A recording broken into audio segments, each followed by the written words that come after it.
గురువుగారు ఉగాది పంచాంగం ప్రకారం వృశ్చిక రాశి వారికి ఎలా ఉండబోతుందంటారు?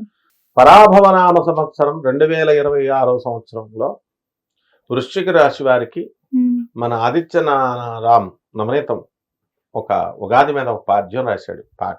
ఓకే. అది వింటే సూపర్. ఎవరికి వృశ్చిక రాశి వాళ్ళంతా కూడా హ్మ్. నరేంద్ర మోడీ గారిలాగా పెద్ద పెద్ద పోస్టులు, ప్రైమ్ మినిస్టర్ పోస్టులు రావడానికి అవకాశాలు ఉన్నాయి.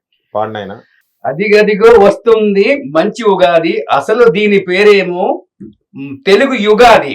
ఇదిగిదిగో వచ్చింది మంచి యుగాది, ప్రజల క్షేమమే కోరి వచ్చెనుగాది.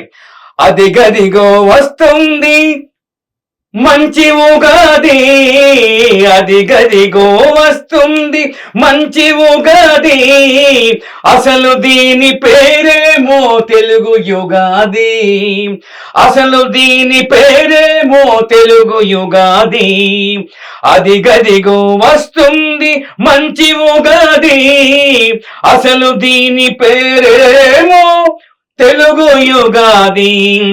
ఇదిగిదిగో వచ్చింది మంచి ఉగాది, ఇదిగిదిగో వచ్చింది మంచి ఉగాది, ప్రజల క్షేమమే కోరి వచ్చెనుగాది.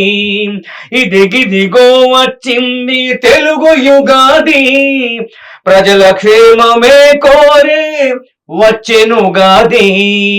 అదిగదిగో వస్తుంది మంచి ఉగాది, అసలు దీని పేరేమో తెలుగు యుగాది.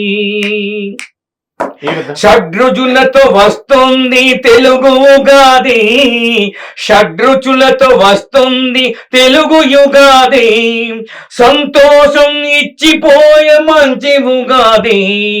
షడ్రుచులతో వచ్చింది తెలుగు ఉగాది, సంతోషం ఇచ్చిపోయి సేమ్ ఉగాది, అదే ఉగాది. అదిగదిగో వస్తుంది మంచి ఉగాది, అసలు దీని పేరేమో మనందరి తెలుగు యుగాది ఉగాది. ఈ పాట చాలా కాస్ట్లీ పాట.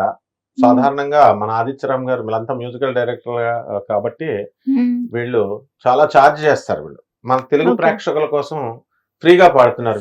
నీ మీద ఉన్నటువంటి అభిమానంతో చాందిని ప్రేక్షకులకి. కాబట్టి ఈ రాశి వారి అందరూ కూడా మరి వృశ్చిక రాశి వారికి 2026 సంవత్సరంలో అర్ధాష్టమ రాహు మారడం లేదు. ఎప్పుడు మారతాడంటే మనకి రేపు డిసెంబర్ 1, 2026 సంవత్సరం తర్వాత మారిపోతాడు. ఓకే. మూడో ఇంట్లోకి వచ్చేస్తాడు, మకర రాశిలోకి. అలాగే సింహరాశిలో ఉన్నటువంటి కేతువు కర్కాటక రాశిలోకి వెళ్ళిపోతాడు. ఓకే. అలాగే మనకి ఈ యొక్క గురుగ్రహము సప్తమంలో ఉన్నటువంటి ఈ యొక్క గురువు మనకి అష్టమంలో ఉన్నాడు అనమాట. ఇప్పుడు ప్రస్తుతం వృశ్చిక రాశి వాళ్ళకి అందరికీ కూడా మనశ్శాంతి లేదు. మనస్సు అంతా కూడా ఎక్కడో పరిపరి విధాలుగా ఆలోచిస్తా ఉన్నాడు. అప్పులు వద్దంటే అందరూ వచ్చి అప్పులు జేబులో పెట్టి వెళ్తున్నారు. మన భారతదేశానికి కూడా చూడండి, నరేంద్ర మోడీ గారు తీసుకోండి సార్ తీసుకోండి అని ఇచ్చేస్తున్నారు. మనం వెళ్ళి బంగారం కొంటున్నాం. అలాగే నరేందర్ పేరు ఉన్నటువంటి వాళ్ళు అందరూ కూడా చూసుకోవడం కావలిస్తే వద్దంటే అప్పులు వస్తానే ఉంటాయి. రావట్లేదంటే ఇంకా టైం ఉంది. 2 జూన్ వరకు 2026 సంవత్సరం వరకు అందరిని అడగాలి వాళ్ళు. ఎలాగా కొంచెం పప్పు ఉంటే ఇయ్యండి, కొంచెం అప్పుంటే కొంచెం అప్పుంటే ఇయ్యండి అమ్మా అన్నట్టు అడగాలి. సో ఈ రకంగా వీళ్ళంతా కూడా వృశ్చిక రాశి వాళ్ళు ఎక్కడికో వెళ్ళిపోతారు. అప్పుల్లో వస్తాయి కదా, పెట్టి బిజినెస్లు చేస్తారు, శుభ్రంగా సంపాదిస్తారు. ఇంకా టైం ఉంది. 2 జూన్ వరకు వీళ్ళు చెడ్డోళ్ళతో ఫ్రెండ్షిప్లు చేస్తూ ఉంటారు. మంచి వాళ్ళని దగ్గరికి రారనమాట. అప్పుడు వాళ్ళు హ్యాండ్ ఇచ్చిన తర్వాత అప్పుడు బుద్ధి వచ్చి మళ్ళీ ఇప్పుడు భాగ్యంలోకి వచ్చి గురుడు వచ్చిన తర్వాత చక్కగా వీళ్ళు మంచి వాళ్ళతో చేస్తారు. అలాగే విదేశాలకు వెళ్ళాలనుకున్న వాళ్ళు విదేశాలకు వెళ్ళిపోతున్నారు. మోడీ గారు చూడండి ఎంత, నరేంద్ర మోడీ ఆయన పేరు. అలాగే నరేంద్ర పేరు నా అక్షరంతో ఉన్న వాళ్ళంతా వెళ్ళిపోతానే ఉంటారనమాట. అలాగే ఈ యొక్క న్యూజిలాండ్ లాగా ఉందేమో అని భయపడుతున్నాడు. న్యూజిలాండ్ మొన్న ఓడిపోయిందంటే తాత్కాలికమైన పులులు అన్నీ మళ్ళీ రేజ్ అయిపోతాయి. అలాగే వివాహాలు వృశ్చిక రాశి వాళ్ళకి కావు, సంతానం కలుగుతుంది. అక్టోబర్ తర్వాత వీళ్ళకి 2 జూన్ తర్వాత కాస్త మందికి కలుగుతాయి. అక్టోబర్ తర్వాత మిగతా వివాహాలన్నీ కూడా అవ్వడం జరుగుతాయి. విద్యార్థులు ఇప్పుడు ఏం చదవట్లేదు, తర్వాత చదువుతారు. 2 జూన్ తర్వాత అందరూ సెలవులు తీసుకుంటే అప్పుడు మనవాళ్ళు చదువుతారు. సెలవుల్లో ఎగ్జామ్స్ టైంలో కాకుండా అష్టమ గురుడు కదా, చదవబుద్ధి లేదు. ఓకే. అలాగే సమాజంలో మంచి పేరు ప్రతిష్టలు వస్తాయి. ఉద్యోగ రంగంలో ఉన్నవారు ఎలా ఉంటారు? ప్రమోషన్స్ అప్పుడు రావు, 2 జూన్ తర్వాత వస్తాయి. ఓకే. ట్రాన్స్ఫర్ వీళ్ళకి లేని చోట ఎక్కువ మాట్లాడితే అనుకోండి అండమాన్లో వేసేస్తారు, ఎక్కువ ట్రాన్స్ఫర్ల కోసం బాసులు విసిగిస్తే. కాబట్టి నిరుద్యోగుల రైతుల పరిస్థితి వచ్చేసరికి చెప్పాము, పెద్దగా బాగుండదు, కొంచెం పికప్ అవ్వాలి. దూర ప్రయాణాలు తగులుతాయి.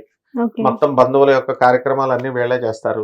కుటుంబ పరిస్థితులు ఎలా ఉంటాయి? అనుబంధం, కుటుంబ అనుబంధాలు ఏం పట్టించుకోరు కాబట్టి కుటుంబ అనుబంధాలు కూడా బాగానే ఉంటాయి.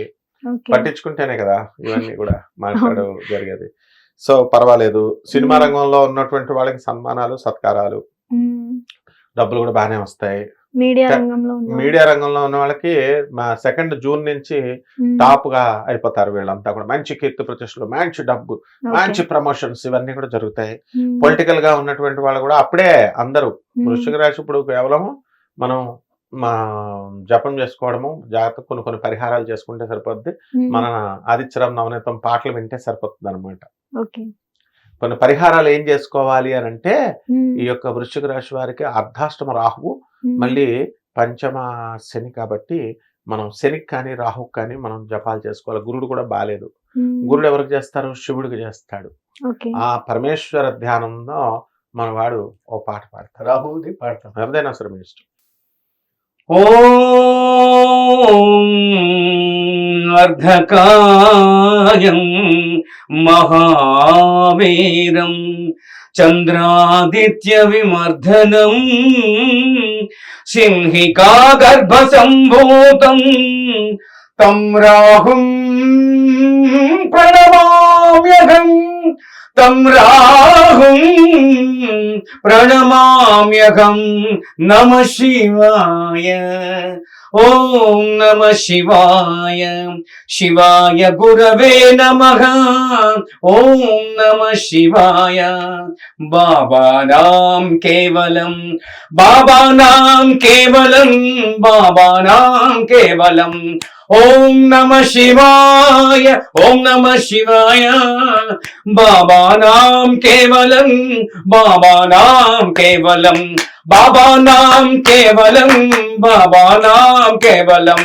ఓం నమః శివాయ. ఓం నమః శివాయ. బాబానాం కేవలం. ఓం నమః శివాయ. ఓం నమః శివాయ. బాబానాం కేవలం, బాబానాం కేవలం, బాబానాం కేవలం, బాబానాం కేవలం, బాబానాం కేవలం, బాబానాం కేవలం, బాబానాం కేవలం, బాబానాం కేవలం. ఓం నమః శివాయ. ఓం నమః శివాయ. బాబానాం కేవలం. ఓం నమః శివాయ. ఓం నమః శివాయ. బాబానాం కేవలం.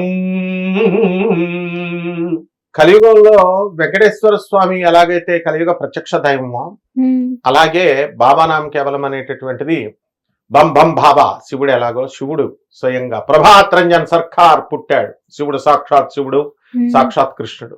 సిబిఐ వాళ్ళకి తెలుసు. తర్వాత ఆయన ఎవరో జ్యోతి bus pass పోసుకున్నాడు.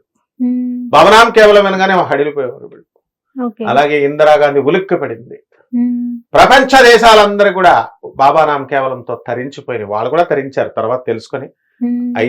CBI IG Srivastava, RG Srivastava వీళ్ళందరూ కూడా మామూలు గవర్నమెంట్ సిస్టమ్ లో అరెస్టులు చేయాలి, ఇవన్నీ కామన్. ఇవన్నీ తర్వాత విషాన్ని ఇచ్చారు ఆ మామూలు మనిషి అనుకొని. కానీ ఆయన తాగిన తర్వాత ఆయనకి ఏం కాకపోయేసరికి పిచ్చెక్కి నీలకంఠ దివస్సన ఆనంద్ మార్గ్లో చేస్తాం ప్రభాత్ రంజన్ సర్కార్. ఆయనే సాక్షాత్ పరమేశ్వరుడు.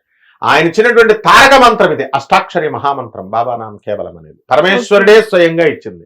కాబట్టి కలియుగంలో ఇదే మంత్రం అనమాట. కలియుగాంతానికి మనందరం ఉండం పోతాం. మనం కలియుగాంక ఇంకా బోళ్ళు మన జనాల లెక్కల ప్రకారం 4,32,000 సంవత్సరాలు పురాణాల్లో ఉన్నాయండి అంటాం కదా. లెక్కలేదో స్కేలెట్ కొలిచినట్టు. పోతులూరి వీర బ్రహ్మం గారేమో ఆయనేమో అతి త్వరలో ఉంది. పాప ఆయన ఎప్పుడు ఇయర్ ఎండింగ్ చెప్పలేదు. ఆయన వీళ్ళు 2034లోనే 2035లోనే ఒక్కొక్కళ్ళు ఒక్కొక్కటి చెప్తున్నారు కదా. నేను కూడా చెప్పాను అలాగా. కానీ మనం మా గురుగారు అయినటువంటి కిరాల వేదవ్యాస గారు, ఐఏఎస్ పిహెచ్డి గారు చక్కగా కలియుగాంతంలో 1999 అని చెప్పి రాశారు. అవన్నీ పెద్దలు చెప్పినవి, పోతులూరు వీరబ్రహ్మేంద్ర స్వామి వారు గురువులు చెప్పినవి. చాలా జాగ్రత్తగా అర్థం చేసుకోవాలన్నమాట. ఇయర్ ఎండింగ్ ఇదే అని చెప్పరు. కలియుగ ధర్మం, మీరు మంచి ప్రవర్తనలోకి రండి, మంచిగా మారండి, మంచి ధర్మం చేసుకోండి. మీ సిగరెట్లు మందు తాకుండా ఉంటే ఆయుర్దాయం ఎలా పెరుగుద్ది? అలాగే యుగం కూడా మన ధర్మంగా ప్రవర్తిస్తే యుగం ఆయుర్దాయం పెరుగుద్ది. అది పెద్దవాళ్ళు చెప్పేది. అది వినకుండా మామూలుగా ఇలా చెప్పారు అలా చెప్పారంటే వీళ్ళ ఆయుర్దాయాలు తగ్గిపోతాయి ఎవరైతే ఇలా కామెంట్లు చేస్తారో. వాటి పరిహారాలు ఏమిటంటే ఈ యొక్క మనకి వృశ్చిక రాశి కాబట్టి ఇది రాహు జపం చేసుకోవచ్చు, లేకపోతే చక్కగా శని జపం చేసుకోవచ్చు. రావి చెట్టు చుట్టూ ప్రదక్షిణాలు చేస్తూ ఓం రాహవే నమః ఓం శనైశ్చరాయ నమః అంటే సరిపోతుంది. ధన్యవాదాలు. ధన్యవాదాలు.